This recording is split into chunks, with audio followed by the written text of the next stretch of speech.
The decision to adopt artificial intelligence across an entire organization is a strategic choice made by senior executive leadership. Passing it down the chain of command is where things can get dicey.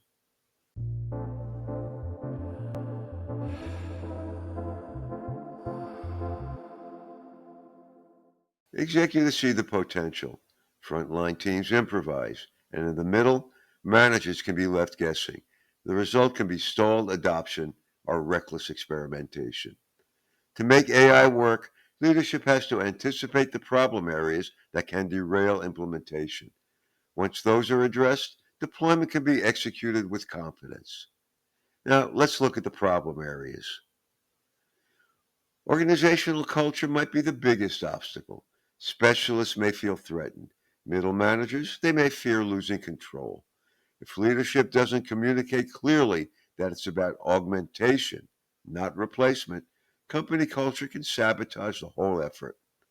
As Louis Gerstner, the former IBM CEO, once said, culture isn't just one aspect of the game, it is the game. Data quality is another roadblock that might not be as obvious in the C suite.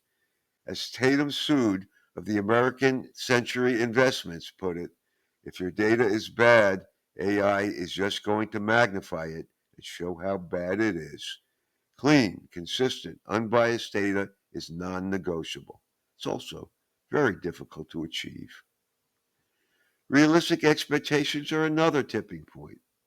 Vendors will oversell transformation. Executives want to buy silver bullets. Reality is different.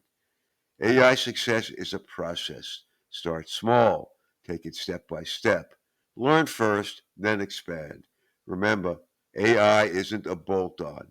If it doesn't fit into daily routine, adoption fails. Managers need the authority to integrate workflows so AI outputs can be used. As George Casey, a principal at RSM, advises, AI doesn't have to be a home run. Find out where there are good singles and doubles. Governance and oversight are also critical. Without clear rules, employees will use tools they find, creating shadow AI and compliance nightmares. Leaders need to define which tools are authorized, what they can be used for, and who signs off before outputs go public. There are other issues that need to be evaluated: security and privacy, software reliability, internal accountability, and regulatory uncertainty all need to be addressed before betting heavily on artificial intelligence. Once a decision to jump in has been made, how do you make the chain of command work? Executives define the strategy and set the guardrails: where AI can be used, what risks must be avoided, and how compliance is enforced.